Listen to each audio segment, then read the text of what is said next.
Hello, everyone. Welcome to the 2020 season. Welcome to my first draft review video.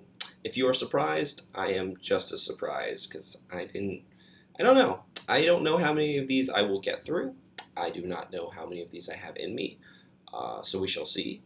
I figured I'd try and do some and see how I feel about it and, just kind of go through it.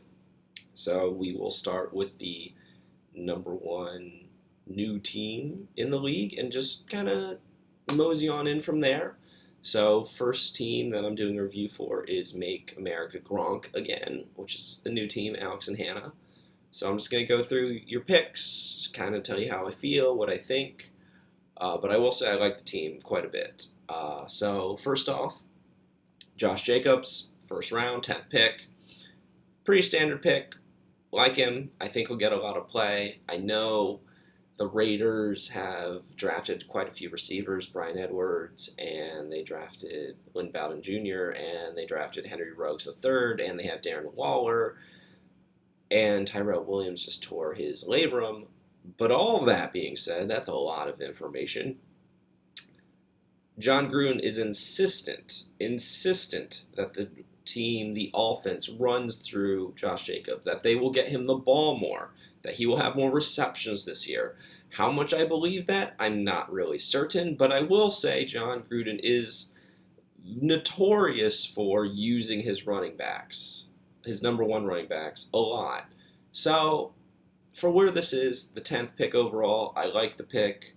I think he's going to get basically as many yards as he got last year, which was about 1,150. I think he's going to get more touchdowns because he's in for touchdown regression. So he'll probably get 10 touchdowns on the season between rushing and receiving. I know he's projected for more receptions. I don't know how much I believe that, but even if he just keeps his 20 receptions and like a buck 50 yards, 150 yards, it's worth it.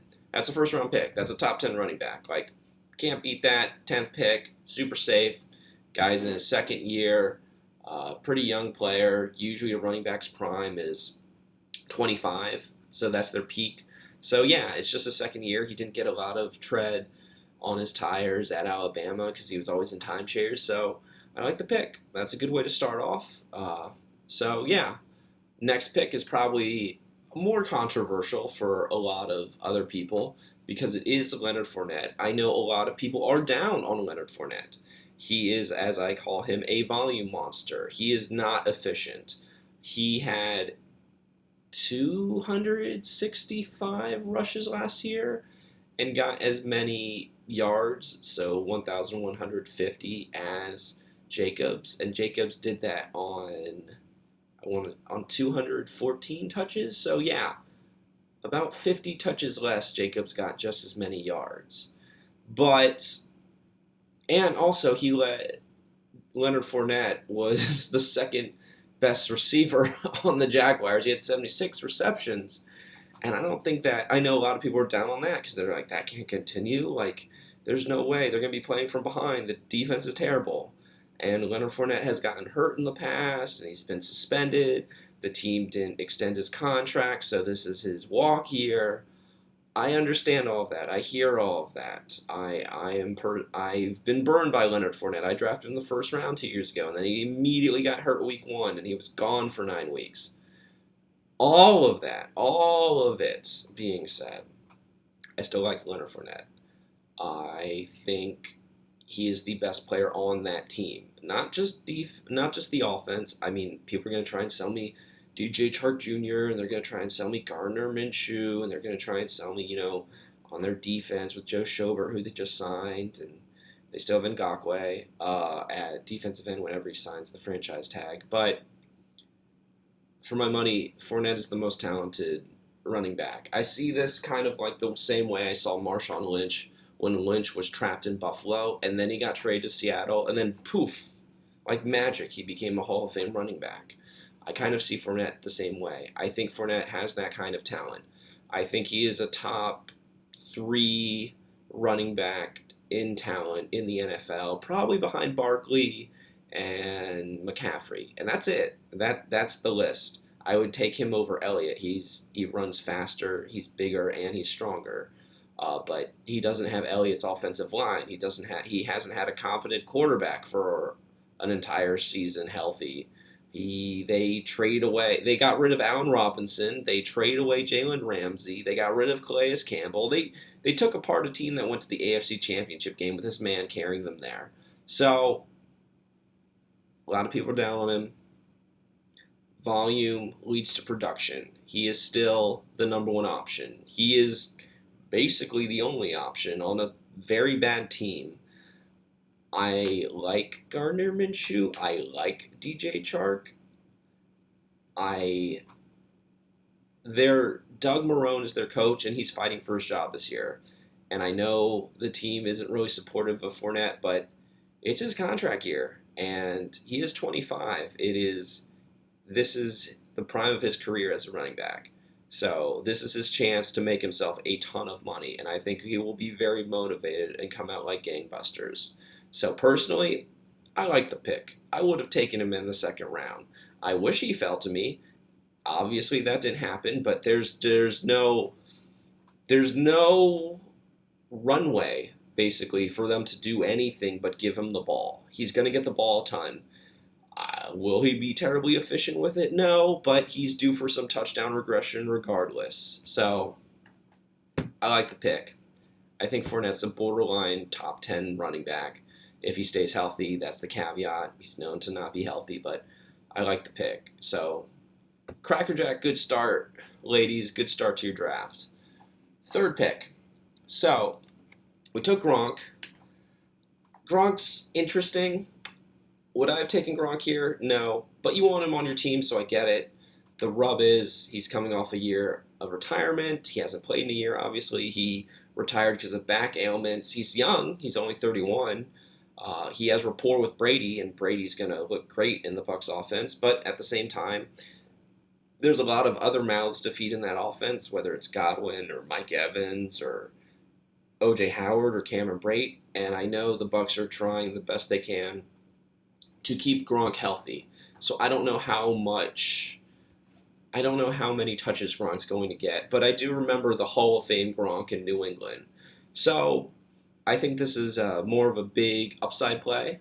I think you have to be careful because of his injury history, and he hasn't been that Hall of Fame tight end now in 3 years. So it's been a while, because even when they went to the Super Bowl, he was injured. So it's been some time. He's had some time away. Hopefully that time away has rejuvenated him and turned him back into the tight end of old. I don't know how true that is, but gambling to find out, I'm not against. So while I would not have made the pick, I understand it. And considering your fifth-round pick, if you just swap your fifth-round pick with your third-round pick, it makes a whole lot more sense, especially because the way things worked out for you. And I absolutely 100% agree with going to get the player you want. I did that throughout my draft. It's something that I've done a lot more in recent years. So if you want a guy, you go get him. So I get the pick. Don't love it. I get it. And by the way, I really like this team. So we took a tight end. We need a receiver. We have 2 running backs. Let's go get one. Who do we get? We got Adam Thielen. So last year, Thielen missed 6 games. He was hurt. He only got 30 receptions, and he was competing with Stephon Diggs and that whole offense. But before last year, Thielen was a top 10 receiver in 2017 and 2018, and now the number one option, Stephon Diggs, is trade to Buffalo. So what now for Thielen? He's their slot man, even if they drafted Justin Jefferson, and Thielen's going to get a lot of play. He is the number one receiving option, and even if it is a run-heavy offense, he's going to, if he's healthy, he's going to get 1,200 yards receiving. Like, that's just easy money for him. If only because Cousins for sure is going to throw for 3,000 yards, and Thielen's getting like a third of the target share in that offense because, like, we got Irv Smith taken away from Kyle Rudolph. We have Dalvin Cook running the ball. We have Justin Jefferson, I guess we drafted in the first round. And, like, that's it. And I don't love any of that. I love Thielen because I love the volume. because he's a volume monster, just like your previous picks who are Fournette and Jacobs. He's a volume monster. He gets a lot of volume. He's going to get a lot of play. He's just got to stay healthy. So I like the pick. This is another pick I would have done. So you took Fournette in the second round. You took Thielen in the fourth round. I like Thielen a lot. I think that's a great pick. He's going to get a ton of receptions. He's going to find the end zone just because he has to. And yeah, as long as he stays healthy, he's a top 10 receiver. To get that in the fourth round, that's a steal. So, but the real steal is the next pick. So this is the caveat. Usually I preach this. I believe this to my core. I follow this. This is something I do every single year. I don't go high on quarterbacks. I just don't do it. I don't believe in it. You can always find quarterbacks. Even now, on free agency, as you're watching this video, you can go get Drew Lock, who might be a breakout second-year quarterback. You could go get Baker Mayfield, who might have a breakout third year in a year that he really needs to do well. You could get Sam Darnold, who might be a breakout. Now, he's not going to break out. He's going to suck. Sorry, I don't believe in Sam Darnold. But my point is, you can always get quarterbacks. So I always wait on them because I want to see some sample size on how they do, unless I really believe in a guy. Case in point, Lamar Jackson last year. That being said, though, taking superstar talent trumps value. You need talent to win. So when it's clear there's a best player on the board, even if it's at a position that I personally don't believe in going after, when the guy is like 20, 30 spots better than anything on the board, I mean, that's all value. That's talent. And Mahomes is talent. He was the MVP 2 years ago. He was a Super Bowl MVP last year. He's had a 50-touchdown season on his resume. I'm sure he's the MVP favorite going into this year. To get him in the fifth round is outstanding value. And that's the name of the game in the draft. Value. So I'm happy that he fell so far because that means a lot of teams did not go after a quarterback, rightly so. But I'm also happy to see that when, we're talking like Zach Moss, who's a rookie second string running back for Buffalo. We're talking like Cooper Kupp, who's like the slot receiver for like the Rams offense, who had a terrible year with Jared Goff last year. When we're talking like Kerryon Johnson was taken in this round. All right, broken Kerryon, the number 2 running back in Detroit, Johnson, was taken in this round. All right, and you could have had Patrick Mahomes. So okay, I guess maybe not Johnson because Mahomes went 2 picks earlier, but that's the point. The point is the value of that. Do I think Mahomes has a 50-touchdown season? No, I don't. Do I think he could lead the league with like 35 touchdowns when Lamar had 36 last year? Yeah, can definitely see that. So he's going to get his 4,000. I mean, he missed 3 games last year and he got 25 touchdowns and 4,000 yards. If he's healthy the whole year, he's probably getting 4,500 yards and probably around 35 to 40 touchdowns. And that's not counting however many rushes he does, because he's averaged 200 yards rushing on top of that every year. So, yeah, you got an MVP. You got an MVP quarterback in the 5th round. Am I surprised that happened? Yeah. I was debating taking Mahomes in this round when I ended up taking Adrian Peterson. Do I love that I took Adrian Peterson? No. No, I do not. Did I need a second running back? Yes. Yes, I did. But I seriously considered taking Mahomes because he was far and away the best player on the board. It wasn't close. He's an MVP candidate. He might get 50 touchdowns again. I don't know. But if he's averaging like 25 points a game and the average quarterback's getting like 15, talent, man. That's talent. That's an easy edge. So to get that in the 5th round is nuts.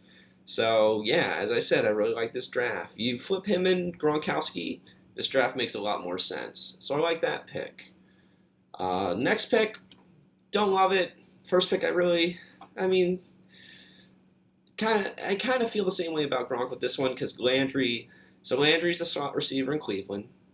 He had about 83 receptions last year. He has good rapport with the quarterback, Baker Mayfield, who did have a down year. I don't know if Landry gets his 1,000 yards, though, this year, because they're going to a more of a rushing offense. I think he'll still get his 6. I think he'll still get his 6 touchdowns. I think if he's healthy the whole year, tired. If he's healthy the whole year, I think that, he'll get his 1,000 yards more than likely. But this is more of a rushing offense under new coach at Kevin Stefanski. And while I like his connection with Baker Mayfield and their rapport, I need to see how that offense shakes out. Maybe Stefanski brings what he did in Minnesota and what he did with Thielen and brings that to Landry. But unlike that, there are a lot of mouths to feed in Cleveland, unlike Minnesota. Odell Beckham Jr., Austin Hooper, David Njoku, Kareem Hunt, Nick Chubb. There's a lot of people. So I don't know. I don't love the pick. I think it's a safe pick, but it is a little bit of a reach. There were better receivers on the board, I felt, but I don't hate it just because he is pretty consistent. He always gets his 1,000 yards, always gets his 6 touchdowns. He gets quite a few receptions wherever he goes. So don't hate it, don't love it, but we're doing a pretty good job because we backed that up with Julian Edelman, and I do like this pick. So this was the first offensive player taken for the Patriots in the 7th round. I don't really know how Julian Edelman fell this far, to be honest with you. He was the Super Bowl MVP 2 years ago. He is older, I suppose. I mean, he's 34. He has a new quarterback, so that's true too. Tom Brady's not there anymore. But Edelman has never finished worse than the 17th receiver in standard scoring for 7 years. I mean, yeah, I know Tom Brady's gone, but that's as consistent as it gets. So to get that guy as your flex in the 7th round, it's befuddling to me that he fell that far. I don't know. I mean, I really like this draft, and I don't know why people were just letting the new team just take whatever they wanted. I look at the board, I'm looking at it right now, and I'm just like, what were you thinking, some of these teams ahead of them? Were you thinking? Were you there? Were you awake? I mean, I know I was blowing your mind doing, really ridiculous things that I don't do ever because I don't believe in it, but, were you there to take advantage of any of that? Were you paying attention? I don't know. So, yeah, I know Julian Edelman is a slot receiver, and yeah, I know Tom Brady is gone, and yeah, I know Cam Newton is there, but Cam Newton's got to throw to somebody. Someone has to catch the ball. Can you tell me who the other outstanding offensive weapons are on the Patriots? James White is going to get, 100 catches? No, he's not going to get 100 catches. Can you tell me Sonny Michel's going to be healthy the whole year? He's on my team, and I know he won't be healthy the whole year. And Kilharry wasn't healthy the whole year last year. Mohamed Sanu wasn't healthy the whole year last year. You know who was around? Julian Edelman, who's been doing this for 7 straight years. This guy has been just a top 17 receiver. 7th round, for whatever reason. I don't, even if you don't like Cam Newton, Edelman can luck into 6 or 7 touchdowns just falling into the end zone because they have to score somehow. I don't know why he fell this far. I mean, good on you for making this pick because, this is just another very, very good pick. Probably, it might even be the best pick in that round. I'll have to go through it later, but this is just excellent value. This is really working the board. I mean, he doesn't have great upside with Newton, but, very, very solid flex. So, as I said before, really like this draft a lot. So I'm doing their video first. So, 8th round, we took the first defensive player. We took TJ Watt. That warms my heart because I'm a Steelers fan, and he was the number 1 defensive end last year. I won't go too much into defensive players. I think they're pretty interchangeable, especially because they get hurt so much. But, if we're going to take a defensive player, Take the sack master out of Pittsburgh. I can feel that. I can get on board with that. So, round 9, now we're kind of just like filling in the depth. We took Golden Tate. I think Golden Tate's probably the number 1 receiver in the Giants offense. No, I don't think it's Sterling Shepard and his concussion issues. No, I don't think it's Evan Ingram and his ankle issues. Maybe it's Saquon Barkley who's the running back, but I don't think they can block. So, yeah, I like Golden Tate. I think he's a good slot receiver. I remember when Philadelphia traded for him when they were making a playoff push the year after Nick Foles won the Super Bowl. They thought very highly of Golden Tate. And that just tells you why the Giants signed him the following year after trading Odell Beckham Jr. last year. Do I think he has the most amazing year? No, but I think he's pretty locked in, maybe around 65 receptions, maybe 800 yards, 4 touchdowns. I think this is probably the kind of like filler, bye-week, borderline flex wide receiver that you could probably trade later on if you need something, because he is a legitimate player, but he's not going to win you a week. But he's a good wide receiver. He doesn't score as often as I would like, but I think he's probably the best wide receiver on the Giants. Is that a stretch? I mean, I don't really feel like that's too much of a stretch. So, yeah, I don't mind the pick. It's a very solid pick, and, 9th round, we're getting up there. So, 10th round. Took a linebacker, Blake Martinez, pretty good linebacker. He's with the Giants. Giants defense sucks. Don't mind it. I think he'll be a good top 5, top 10 linebacker. Not too much to say there. And then we're just kind of getting through it. We're kind of like going down the line with the draft. So, didn't like the Nahim Heinz pick. I hated that pick. I hate Nahim Heinz pick. Reason being, he's the 3rd string running back on a Colts team. He's the pass-catching back. Even if the other 2 running backs ahead of him, Jonathan Taylor and Marlon Mack, both get hurt, he's still not the starting running back because they don't believe in him. So I don't like the pick at all because there's no upside there. You could probably cut him at any time. Hate that pick, but that's okay. We did pretty good. We got Aaron Rodgers. I don't like taking backup quarterbacks. I don't believe in taking backup quarterbacks. I am sad because I think Aaron Rodgers is an excellent quarterback and the Packers aren't using him correctly. I think they're running Aaron Jones as not as much as they should be, and I also think they're not using Aaron Rodgers as much as they could be either. It's really strange. They're like de-escalating both players at different positions, and I don't really know why. Like why is Jamal Williams still a thing? So I think Aaron Rodgers is a terrific quarterback. I think he's probably a top 10 quarterback. Do I think he has any value as your backup on your team? No. Reason being, I mean, gosh. I mean, I guess Mahomes was hurt last year, so maybe you got him as the backup. But even then, I don't know if I really believe in Aaron Rodgers after last year. That offense does not suit him at all. I would consider dropping him and just getting some upside. Because we kind of did the same thing. We did this weird thing later on the draft where we got away from what we did earlier, and we got like these very low volume players who don't have much upside. Like we took Jamal Williams. I am infamous in this league, ladies, for not liking Jamal Williams.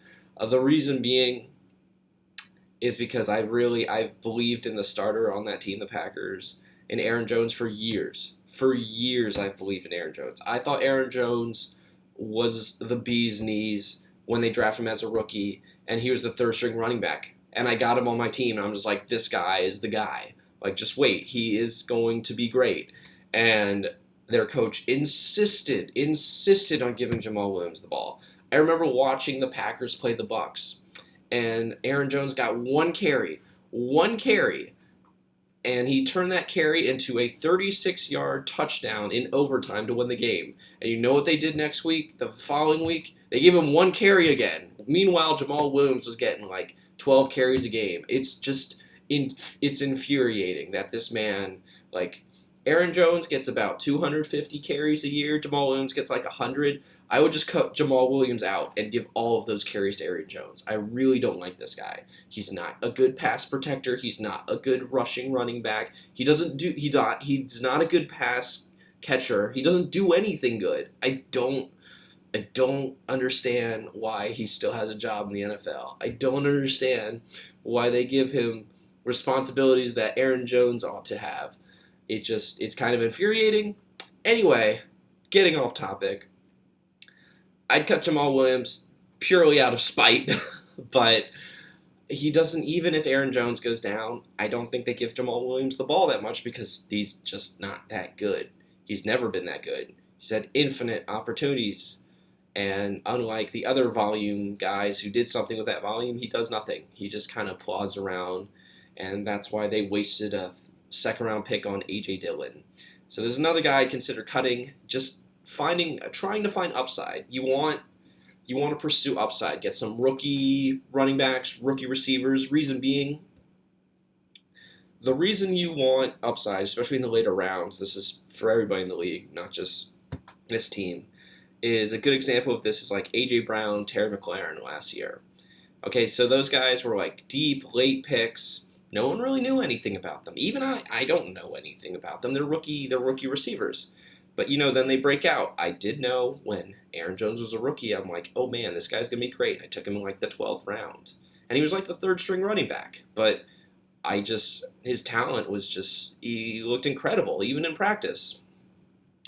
So you don't know who the breakouts are. I don't know who the breakouts are.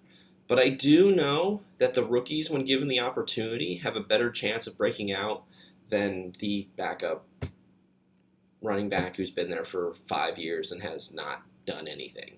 So don't love Jamal Williams. Never going to love Jamal Williams. Even if everything aligns for him to be the number one running back, I still don't believe in him. So, but that's okay. We took Chase Edmonds next. So handcuff running back for Kenyon Drake. I like Chase Edmonds. Don't love him. This is more along the lines of trade fonder. You could probably trade him to whoever took Kenyon Drake. I'd have to check. Let's see. Who did take Kenyon Drake? Oh, so Brian took Kenyon Drake. So, yeah, maybe Brian actually might trade you something for Chase Edmonds. So consider that. Handcuff running back. If anything were to happen to Drake, Edmonds would be a good buy. Then we took Desean Jackson in the very controversial pick of the draft. Personally, I know he was on a lot of people's do not draft list for quoting Hitler. All honesty, I probably would have drafted him.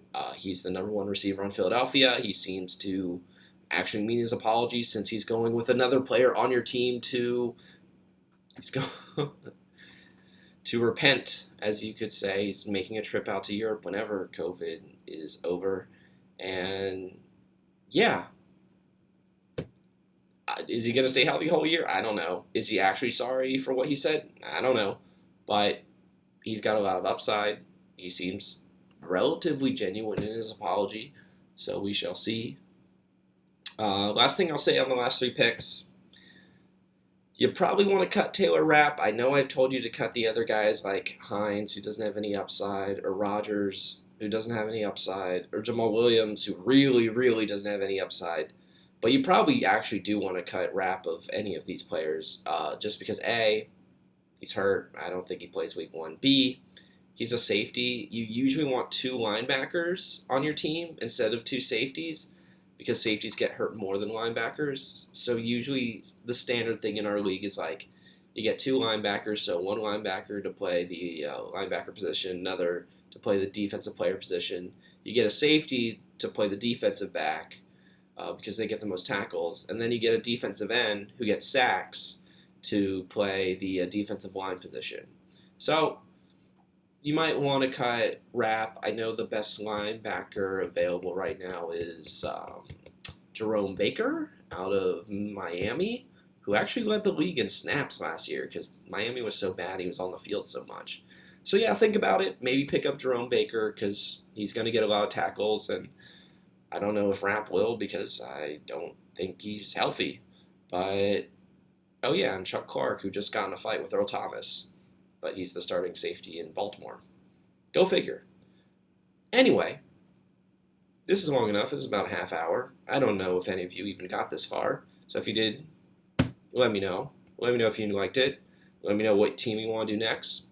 If I had to give this draft a grade, I would give it a B plus.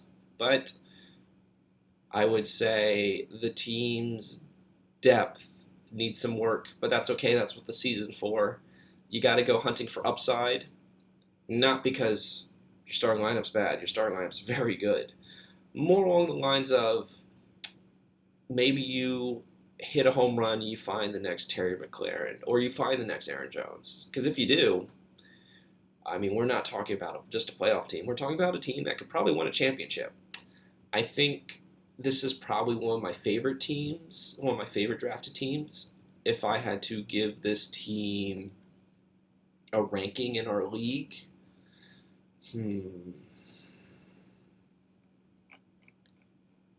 yeah, probably number 3. This is probably my 3rd favorite team in our league.